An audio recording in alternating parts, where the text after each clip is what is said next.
Salve, salve, torcida azulina! Começando o terceiro episódio do Bancada Azulina, podcast sobre a Associação Desportiva Confiança, o Gigante Operário. Para hoje, vamos falar sobre o nosso segundo jogo na Copa do Nordeste e algumas repercussões. Hoje, estamos mais uma vez desfalcados. Sou eu aqui, Mike Gabriel, e estou com Lucas Oliva. Boa noite, Lucas. Como foi sua semana? Como você tem passado?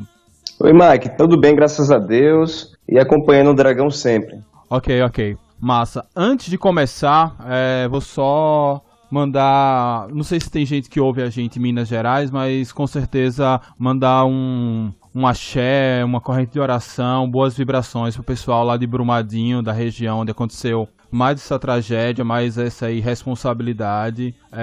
Fica aí, nós não podemos fazer muito, mas pelo menos essa corrente solidária a gente faz. Então, se você puder ajudar com grana, com pensamentos positivos, enfim, dando uma palavra de conforto que seja, faça isso, que é muito importante.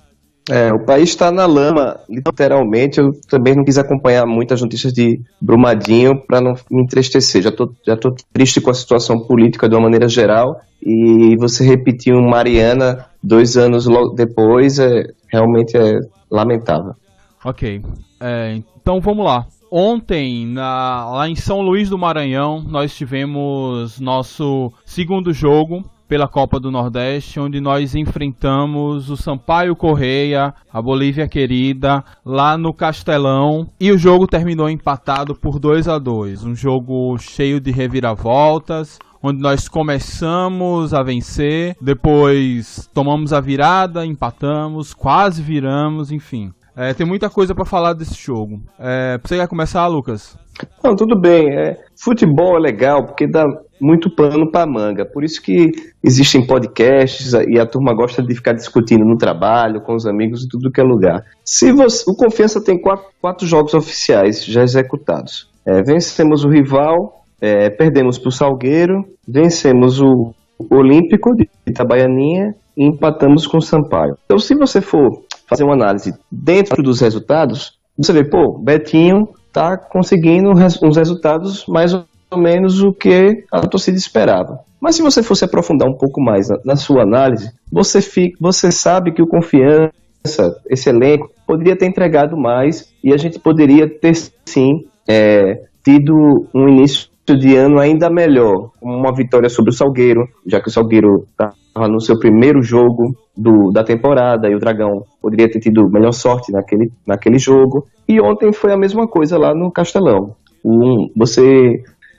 Se você chegar e falar no cru, o Dragão empatou com o Sampaio fora de casa, todo mundo vai falar, bom resultado. Mas você vê a fragilidade, se você for ver a fragilidade do Sampaio, o primeiro tempo que o Sampaio fez, o Confiança está perdendo a oportunidade de ter vencido fora de casa, né?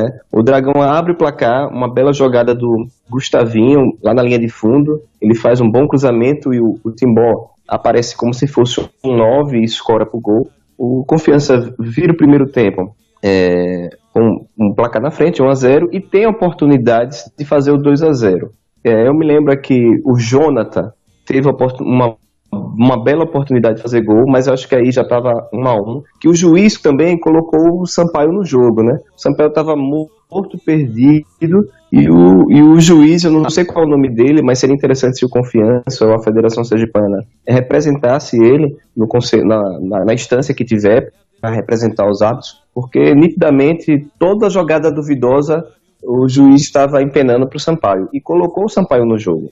Um absurdo primeiro pênalti que fizeram, o Simon ele dá na bola, vai com firmeza, mas dá na bola, e o juiz de uma maneira absurda. Inclusive eu assisti pela Live FC a transmissão, e o comentarista era uma pessoa lá maranhense, de São Luís, estava torcendo pelo Sampaio, mas ele mesmo falou, não foi pênalti. Já no segundo pênalti, ele da transmissão disse que foi, mas também não foi pênalti, que o cara faz o giro e o árbitro, com muita boa vontade, muita benevolência, dá o pênalti. Mas antes desses pênaltis e antes de o juiz colocar o Sampaio no jogo, o Dragão teve a oportunidade de matar o jogo, fazer o 2-0. Eu me lembro claramente de uma jogada que o Dragão vem tocando a bola e a bola é virada para Tito. Tito, de frente pro goleiro, ele finaliza mal. Não é mais aquele Tito que a a gente estava acostumado em 2017.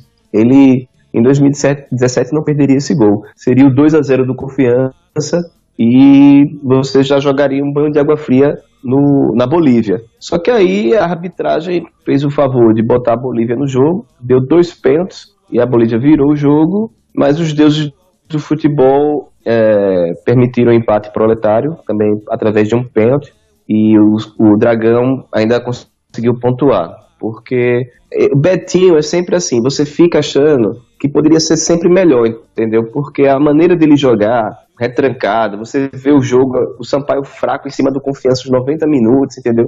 Mas esse é o estilo de Betinho, né? Todo mundo já sabe, já conhece, e é só uma constatação mesmo, ele não vai mudar disso, né? Assim, eu nem sei por onde começar, mas vamos lá. A minha análise é bem parecida com a sua. Eu discordo, eu vi o pênalti no segundo, mas ainda que tenha tido uma boa vontade. Assim. Se fosse uma jogada ali no meio de campo, talvez ele nem daria falta. Mas não foi aquele pênalti claro. É que o atacante do Sampaio ele faz o giro, mas é aquele giro bem adrúpito, que ele mesmo gira em torno dele. Só que acho que foi Simon de novo que estava na jogada. Tava ali, com a mão ali, mas não é Simon que gira ele, nem nada. O próprio atacante de Sampaio, ele faz o giro. E nesse giro é que ele perde o equilíbrio e cai. Só que Simon tava na jogada, meio que tocando nele, mas o toque que Simon dá nele, não é aquele toque que vai rotacionar o jogador adversário fazer um pênalti, né? Então achei que foi muita boa vontade também o segundo pênalti. Entendi. Mais discutível que o primeiro foi um absurdo, né? Não, criminoso, o cara era pra ser expulso do futebol, aquele ato. O primeiro foi uma esculhambação, não tem nem o que comentar sobre aquilo. Bem, a minha análise do jogo, eu vou fazer uma análise um pouco parecida com a que eu fiz sobre o Salgueiro. Não adianta a gente ficar aqui contando os gols perdidos, que foram muitos de fato, ficar contando erro de arbitragem, se no momento onde o Confiança estava melhor no jogo, senhor das ações, ele não matou o jogo. O Sampaio estava pedindo para tomar o segundo gol. Sampaio estava dominado quando tomou o primeiro gol do Confiança. Aí o Confiança fez o quê? Abriu mão de jogar. Não propôs mais o jogo. Se o Confiança passou a trocar 3 passes ali após o primeiro gol, foi muito. Claro, o Sampaio foi para cima de uma forma atabalhoada, principalmente no primeiro. No segundo ele voltou melhor. Tanto que criou perigo.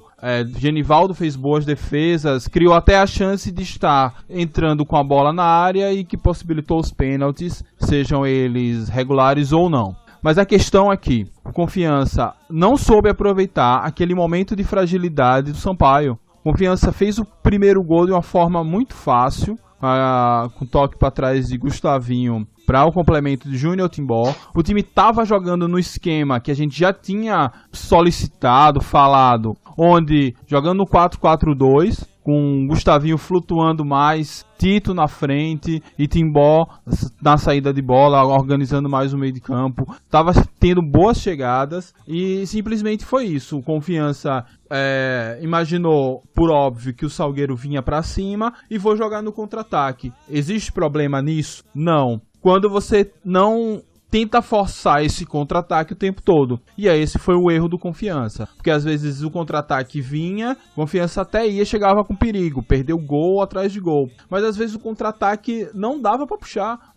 Alguém errava um passe, a defesa, o meio de campo do Sampaio se recompunha rápido. Aí ao invés de segurar a bola, tocar e ir com calma, não, tentava esticar uma bola, era chutão, era passe longo. E isso acabou tornando o time muito previsível, tanto que o técnico do Salgueiro, percebendo isso, aproveitou e subiu... Eu falei com ele? Salgueiro, né? Isso. Salgueiro.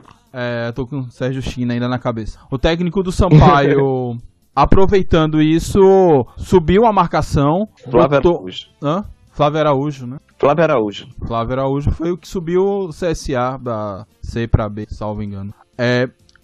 Percebendo isso, subiu a marcação, deixou Confiança acuado e só não fez o gol antes dos pênaltis por detalhe, por falha dos seus jogadores, por milagres de Genivaldo, e aí vieram os pênaltis, e é isso que me deixa muito chateado com esse empate, foi que depois que o Sampaio virou o jogo, a Confiança faz o quê? Volta a propor o jogo.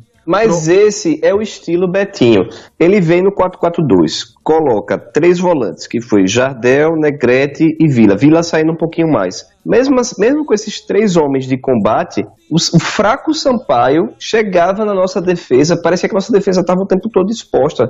E Simon o tempo todo dando combate, João Paulo meio que perdido ainda, sem tempo de bola, não está no seu melhor, né? Teve até algumas jogadas, umas furadas ridículas que João Paulo fez durante o jogo.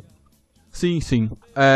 E aí, quando Confiança volta a propor o jogo... Fica sofrendo o jogo todo, para depois ele entrar com Ítalo e Jonathan, que dá uma fluidez melhor, e o Dragão melhorar. Sempre assim, pô. Sempre assim. Esse é o Betinho. E a maioria já conhece. A gente vai sofrer essa temporada com esse estilo dele. Ele não evoluiu, nos ficou fora. E é isso aí. Aí ele entra com o Ítalo e com o Jonathan depois, podendo ter começado o jogo com os caras, entendeu?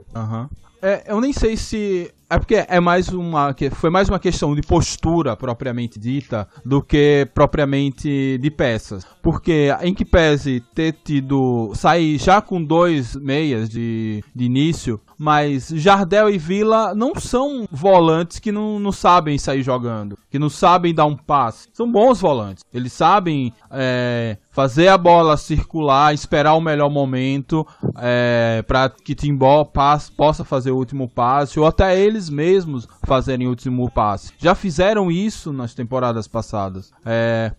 Não é só uma questão de peça. Claro que com 2-1 já estava perdido, tinha que ir para cima, conseguiu marcar o gol. O Gustavinho ainda perdeu um gol feito, mas é mais uma questão de postura. Você propor o jogo, saber sair jogando melhor e levando em conta que a gente não estava enfrentando o Bahia, a gente não estava enfrentando o Ceará, o Fortaleza, o CSA, que são os times mais fortes dessa Copa do Nordeste. A gente estava enfrentando um Sampaio Correia que caiu para a Série C agora e que está passando por sérias dificuldades. Está sendo muito contestado por sua torcida e pela própria imprensa maranhense. É como eu tô falando, Mike. Então, quando os times, os rivais estiverem ajeitados, lá para março, abril, eu não sei o que vai ser do Confiança, porque o Dragão tá pegando os rivais começando. O Salgueiro, primeiro jogo de temporada aqui do Batistão, era pra gente vencer o Salgueiro perdendo.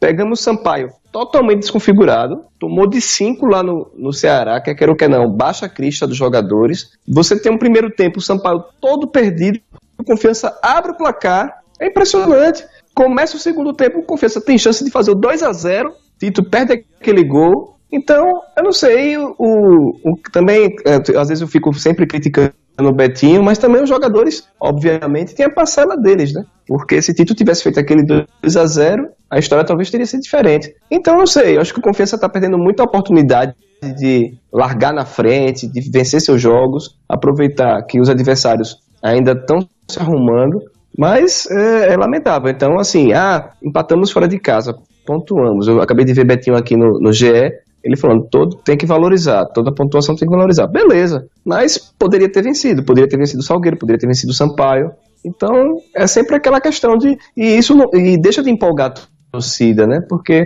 uma vitória contra o Sampaio seria tudo diferente, voltaria aquele clima antes da derrota do Salgueiro. A torcida estava bem efervescente, bem empolgada, né? E essa semana agora a gente encara o Guarani de Porto da Folha, né? Que a federação o cara que organiza a tabela foi bem sacana com o Guarani, né? A tabela em glória. Pegou o Sergipe e agora vai pegar o Confiança, né? Bem, assim, se a gente for olhar a frieza do número, pontuar em São Luís é importante. Não vou tirar isso de Betinho. A questão é o contexto, como foi o jogo, que foi o que a gente falou. O contexto, como tá começando essa temporada. Então, assim, foi importante pontuar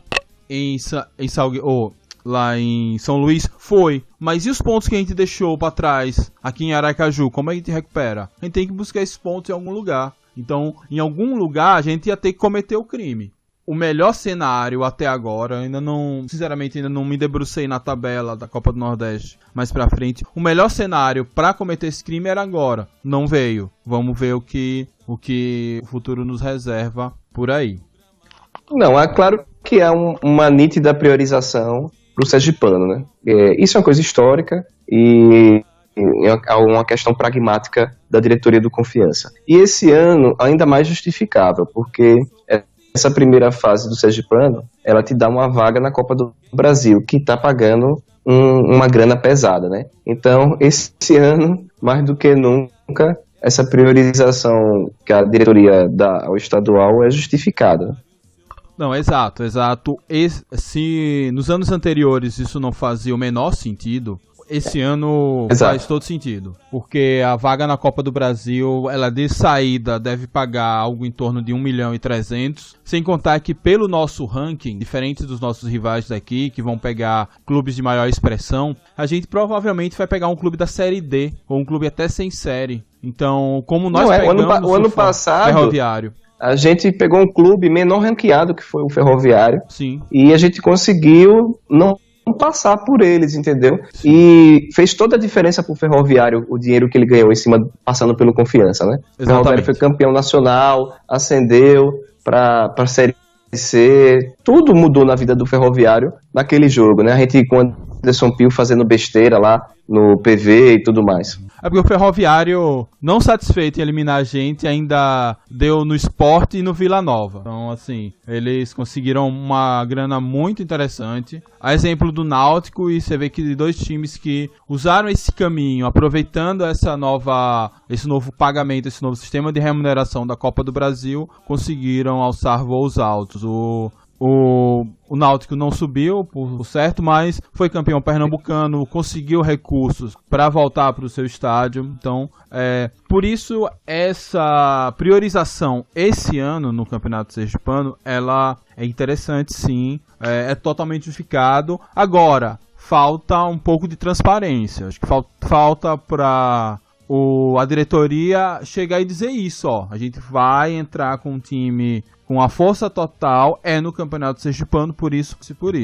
E na Copa do Nordeste a gente vai usar um time misto, a gente vai fazer algumas experiências, porque o nosso foco é classificar para a Copa do Brasil, ser campeão sergipano e subir para a Série B ao final do ano. Só que como isso não fica dito, acaba trazendo mais problema do que a própria questionamento sobre a participação da Copa do Nordeste. E gera muito desgaste.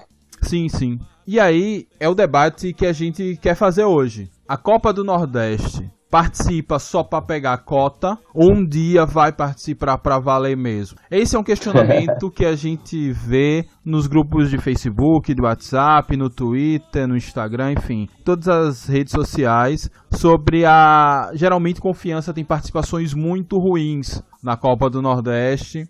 Eu, como torcedor proletário, disparada a competição que eu tenho mais traumas é o Nordestão, porque é sempre fiasco, é sempre vergonha.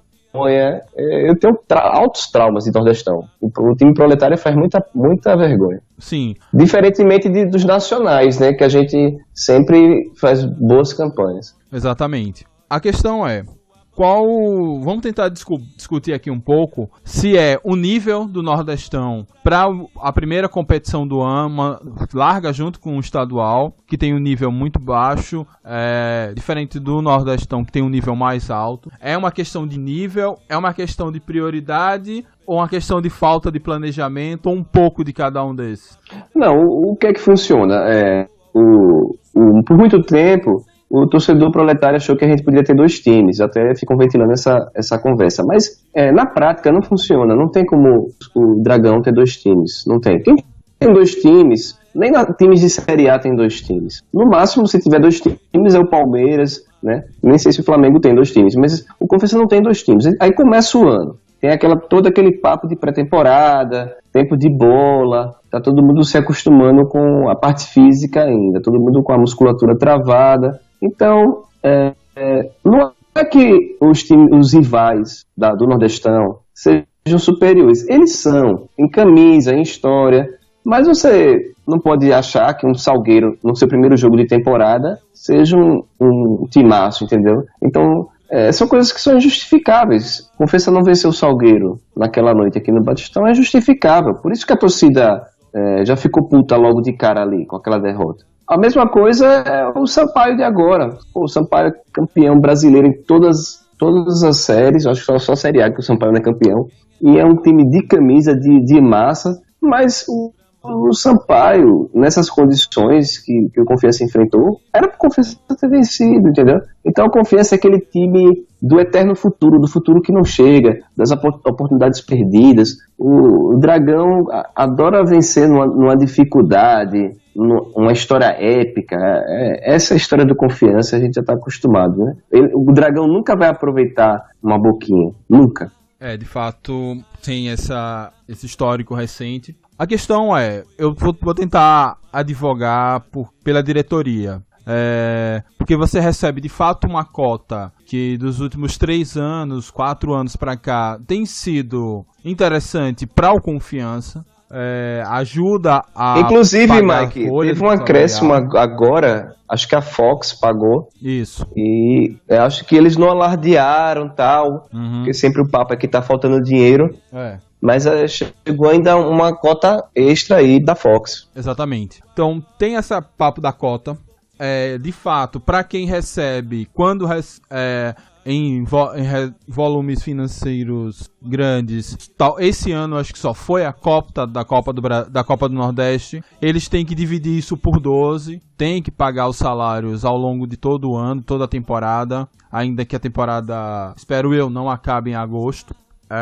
Enfim, existem N questões que a gente precisa dar essa questão para a diretoria. Agora, o que eu não entendo, e aí isso não acontece só nessa Copa do Nordeste, acontece em várias outras, não fazer uma boa largada. Poderia ser, por exemplo, que a depender de como o Campeonato Sergipano se encaminhasse esse ano, de repente o time mandasse até um time reserva para o Nordestão. Mas a questão a gente venceu o Clássico, a gente venceu o segundo jogo, e não justifica, então não dá essa prioridade ao Nordestão até pro time pegar conjunto. Então, eu sei que esse é um papo meio sem futuro, saber o que tenta pensar a diretoria, mas eu entendo quando ela pisa o pé no freio do Nordestão, ainda mais com o que está em jogo esse ano. Mas o que eu não entendo é como você não faz um planejamento para que o time, independente da competição que ele esteja jogando, um mês após o início das competições, ele esteja bem, ele esteja apto em sua... vamos dizer, em seu ápice. Porque nós já tivemos 4 jogos na temporada e a gente ainda espera o ápice desse time. Porque ou talvez a gente não chegue nunca, porque vai ser sempre naquele jogo pragmático de Betinho. Dá certo.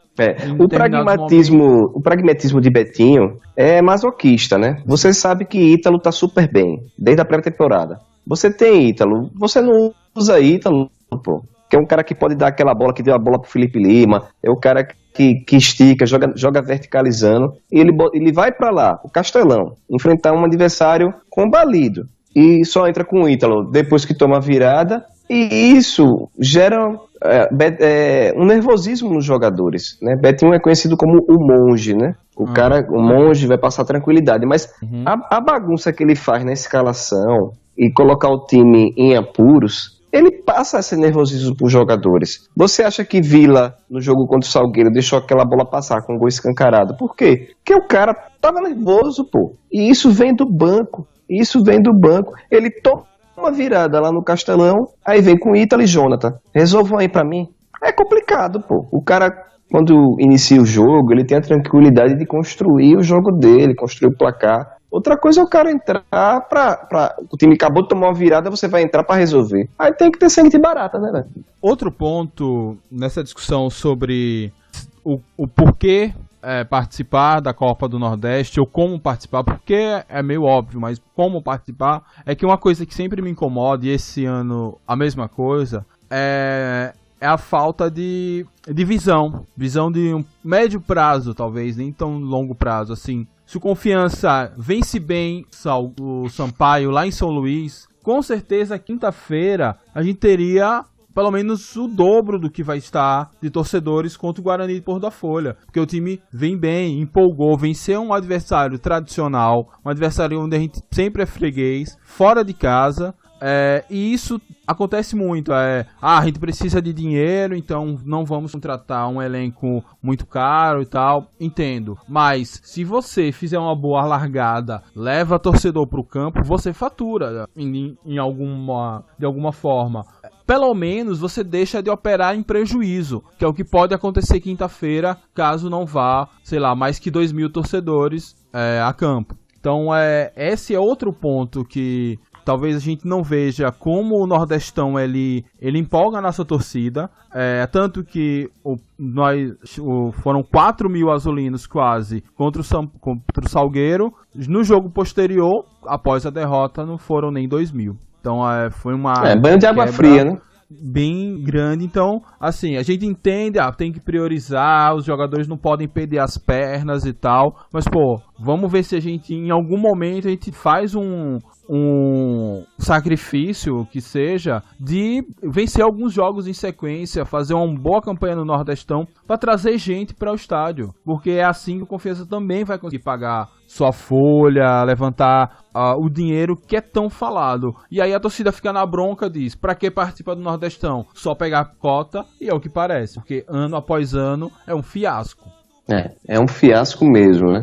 E é claro que a arbitragem lá em São Luís empenou, né? Eu acho que a federação, Confiança, deveriam tomar medidas oficiais junto aos órgãos cabíveis para representar o árbitro, porque foi uma arbitragem terrível, e principalmente no segundo tempo, né? O árbitro colocou o Sampaio no jogo, o Sampaio estava mortinho, e o cara fez o Sampaio virar o jogo. Impressionante. Mas fora isso também tem essa questão de Betinho, né? Betinho, eu não sei se não tem mais aquele espírito vencedor, porque futebol é engraçado. O jogo que a gente não merecia ter vencido, que foi o clássico, vencemos. E os jogos que era pra gente ter vencido, que é Salgueiro e Sampaio Corrêa, a gente não conseguiu vencer, né? É interessante essa questão. Sobre Betinho, a gente vai ter que fazer um programa só sobre ele. Porque esse método pragmático de Betinho, ele funciona na Série D.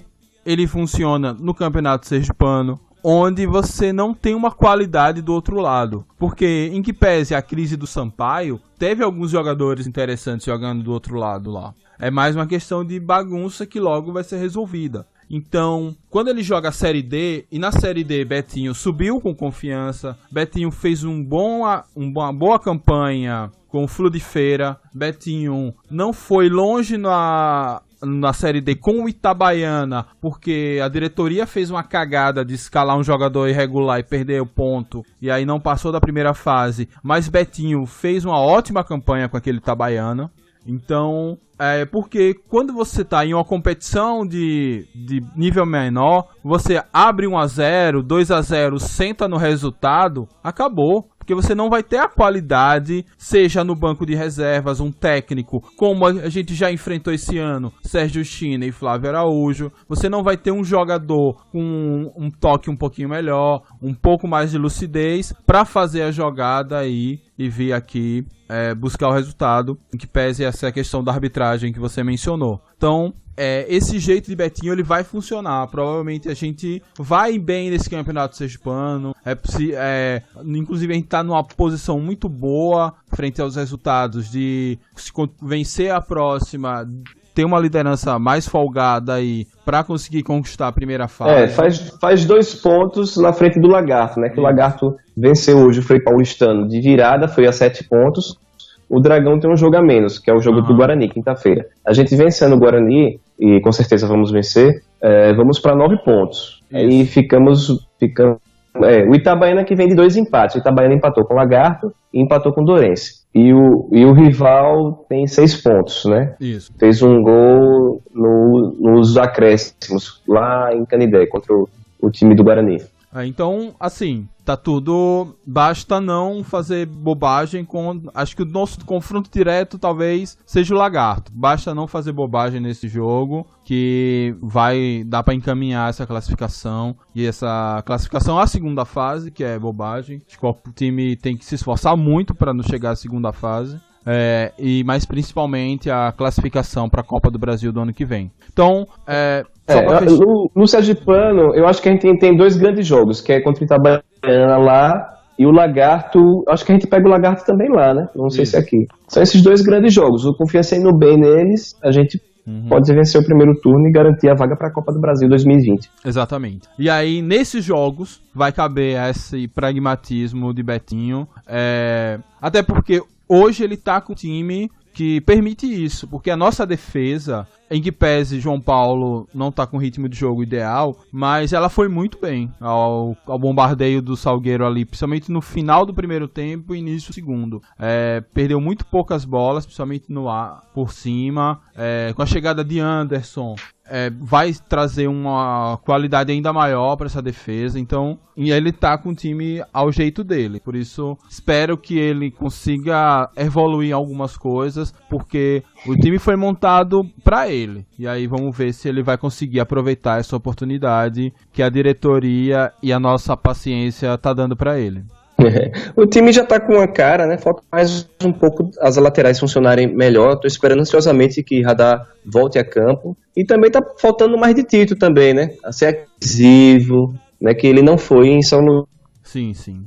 Bem, alguma perspectiva pro jogo do Guarani? Você viu alguma coisa do Guarani? Sinceramente, eu não olhei nada. Não sei nada do Guarani, mas ele tá na rabeira da tabela, né? Dos pequenos, quem tá indo bem é o Dourense. E os piores times é o Olímpico, não pontuou ainda. Frei Paulistano disse que é um dos piores times que o futebol sergipano no Brasil.